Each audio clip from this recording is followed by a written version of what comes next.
Good afternoon, everyone. Hope you're doing well and that your week is going well so far and getting underway. This is a very difficult week for Rashis, as I mentioned yesterday. It's like pulling teeth a little bit, and it's not because the Rashis are technical; it's because they just don't exist. So there is actually no Rashi, not one Rashi, on today's Aliyah or tomorrow's Aliyah, the fourth or fifth Aliyah in this parsha.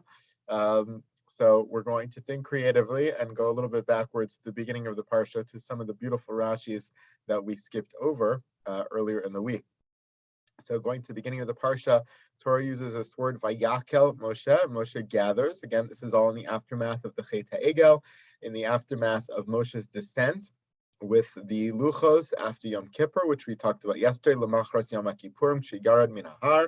This is all happening in the aftermath of Yom Kippur, perhaps as the final stage of forgiveness of the Jewish people, that they get to now build the Mishkan.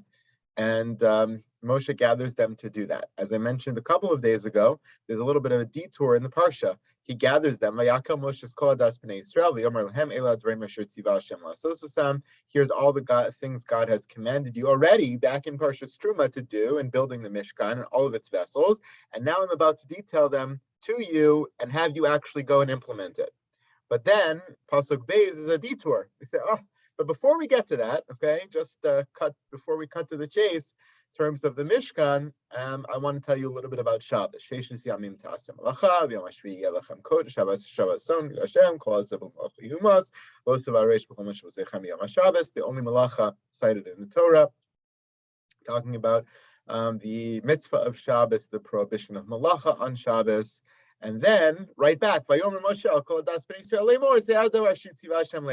way, this is what God commanded us to do. So there's a two-pasuk detour about Shabbos, and then back to the Melechas HaMishkan, almost with a repeat of pasuk Aleph. So two things. First of all, the word Vayakhel, Rashi points out, is Lashon Hifilhu. It's the causative form. Moshe caused them to gather. And he has to explain this because, as he notes here, She'ena Osef Anashim Biyadayim, Moshe is not physically gathering them. It's not that he gathered them. It's that he caused them to be gathered. That's why Lashon Hifil is used here. Hem ne'asafin apidvarav. They're gathering because of his word. That's why it's causative. It's not actually him doing the action.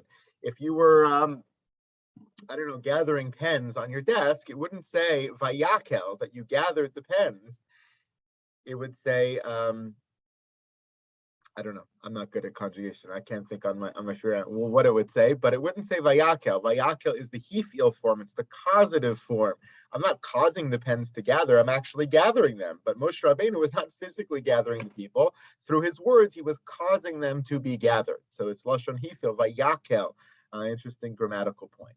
Secondly, of course, why the detour here for Melechas Shabbos? Why did the Torah get to this really high point about to introduce us to the mitzvos of the building of the Mishkan, to the various parameters here in the yellow sections, and then repeated again here in Pasuk Daled, again in yellow, and we have this weird detour in blue of these two psukim about Shabbos. So it's a famous Rashi, probably well known to many of you. Rashi says over here, the reason why it interrupts is Hiktim lahem azhara Shabbos, litzivui melechas hamishkan, lomar she'ino docha haShabbos.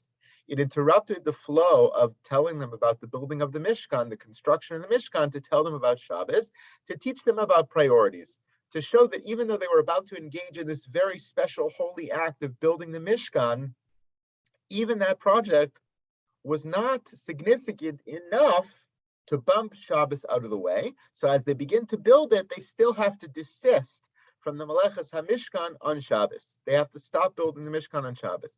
One might have thought differently. One might have thought that the most important task that we have at hand is to build this sanctuary for God, and this is of primary concern, whether in terms of its values and totality of things, or in the immediate sense of God giving us almost a horaz shah, an immediate command. Right now, this is what I want you to focus on. Even though, I gave you all those laws of the Torah, right now, pause, do this is the most important task, and then you come back to all of that. No, says Hashem, says the Torah, says Moshe right now, even though you have this incredibly important task, all of what I just gave you at Matan Torah still stands, and stands supreme.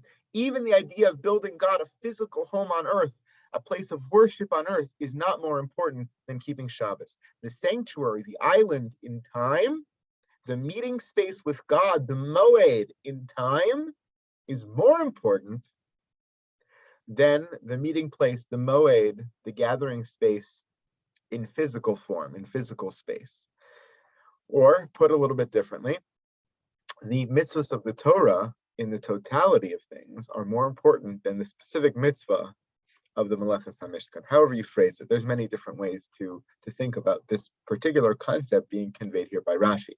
One more point, which is not spelled out by Rashi, but which the Gemara elaborates upon, which is that this juxtaposition here of Shabbos and the Melechas HaMishkan is the basis of all of Hilchos Shabbos. All 39 malachos, which are enumerated in the Mishnah in Maseches Shabbos, Daf Ayin Gimel, are there because they're all malachos that were used in the construction of the Mishkan. As Chazal learn out from this juxtaposition, the fact that the Torah interrupts the building of the Mishkan to tell us about Shabbos not only tells us Shabbos takes precedence, but it also tells us that they're mutually exclusive, that the malachos that were done in the construction of the Mishkan are the very malachos that are asur on Shabbos, which is why you have to interrupt the malachos at Mishkan in order to observe Shabbos. Otherwise, you'd be able to continue with no contradiction. The very fact that there's a contradiction between these two things is indicative of the fact that the things that are asur on Shabbos are the very things that are being done in the construction of the Mishkan. So Chazal delineate 39 categories of things that were done in the construction of the Mishkan, which we learn out are the 39 things, categories of things that are forbidden on Shabbos. So all of our practice of Shabbos is really based on the juxtaposition here in these psukim and what Rashi points out here about the connection between these two topics. Thanks so much. Have a great day, everybody. Thanks, you too, Rabbi, and everybody. You well. Thank you, Rabbi. Be good. Thank you, Rabbi. Bye. Enjoy the weather. Thanks. You too. And welcome back. Bye, everybody. Thank you.